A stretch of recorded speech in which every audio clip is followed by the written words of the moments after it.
د افغانستان په ګمرکونو کې د سکینرونو د نصبولو ستره پروژه.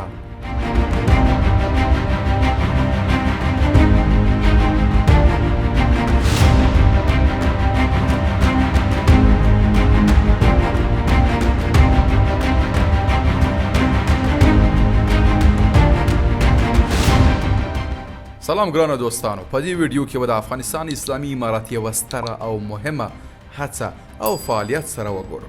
د دې پروژې موخه د هیواد په 12 لویو ګمرکونو کې د کمپیوټري سکینرونو په نصبولو سره د ګمرکي طرز العملونو نشه کول، د سوداګرۍ اسانتیا او د امنیت لوړول دي. د دې پروژې موخه د هیواد په 12 لویو ګمرکي بندرونو کې د کمپیوټري سکینرونو په نصبولو سره د ګمرکي طرز العملونو ښه کول، د سوداګرۍ اسانتیا او د امنیت لوړول شامل دي. د افغانستان د مالیې وزارت او خصوصي سکتور د 8 میلیارډ افغانیو په ارزښت د هیواد په 12 ګمرکي بندرونو کې د 30 الکترونیکي سکینرونو د نصبولو تفاهم لیک لاسلیک کړ. د سکینر نصبول د محصول تفتیش ډیر ګړندی او اسانه کوي. تورخم لومړی ګمرک دی چې سکینرونه به پکې نصب سي. دغه بندر چې د افغانستان یو له مصروفو بندرونو څخه شمیرل کیږي، له پاکستان سره ګډه پوله لري. د دې بندر هر کال په میلیونونو ټنه مالونه وارد او صادریږي چې د دواړو هیوادونو ترمنځ سوداګري د پام وړ وده کوي. د حیرتان بندر، دا بندر د منځنۍ اسیا هیوادونو په سوداګرۍ کې خورا مهم دی.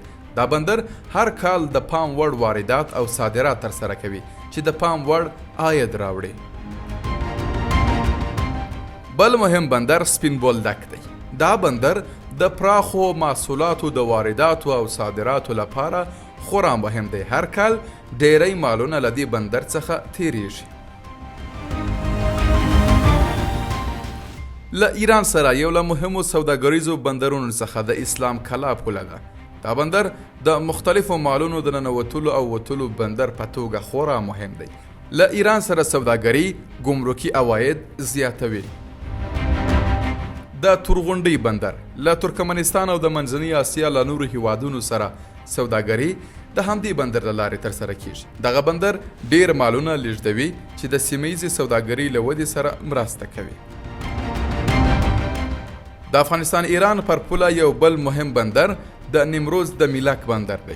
د دغه بندر له لارې ډیر مالونه وارد او صادریږي چې له ایران سره د سوداګرۍ لپاره مهم بلل کیږي. په دې ګمرکونو کې د سکینرونو په نصبولو سره به د محصول تفتیش دقت او سرعت زیات سي. د ایران سره د سوداګرۍ لپاره یو له بل مهمو بندرونو څخه ابو نصر فراهي یا میل 78 دی چې د هیواد سره ګډه پوله لري.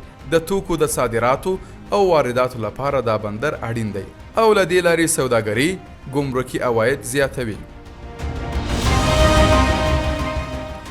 د پکتیا بندر، دا ولایت له پاکستان سره ګډه پوله لري او له پاکستان سره د سوداګرۍ په برخه کې د سیمې اقتصاد ته ډیره ګټه رسوي. له ترکمنستان سره د سوداګریزو او اقتصادي اړیکو د پیاوړتیا یو مهم لامل د قینې بندر دی.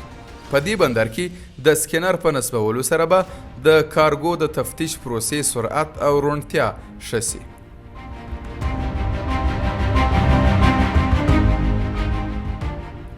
شیرخان بندر له تاجکستان سره یو له مهمو سوداګریزو بندرونو څخه دی چې له تاجکستان سره ګډه پوله د ننوتلو او وتلو نقطې په توګه لري. د محصولاتو لپاره دغه بندر ډیر مهم دی او له دې لارې سوداګري به د ګمرکي عوایدو کچه لوړه کړي. د سکینرونو په نصبولو سره به د هیواد اقتصادي وضعیت ښه سي او د بیکارۍ کچه به راکمه سي. هر ګمرک به د وارداتو او صادراتو لپاره 2 سکینرونه ولري چې سوداګرو او پانګوالو ته به ډیرې ګټې ورسوي.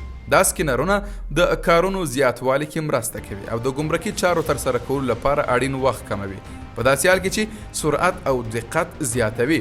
د دغه فعالیت موخه له سوداګرو او پانګوالو سره مرسته ده. دا پروژه به د ګمرکونو په عوایدو کې تر ډیره حده زیاتوالی راولي چې د هیواد د اقتصاد له ودې او سوکالۍ سره به مرسته وکړي.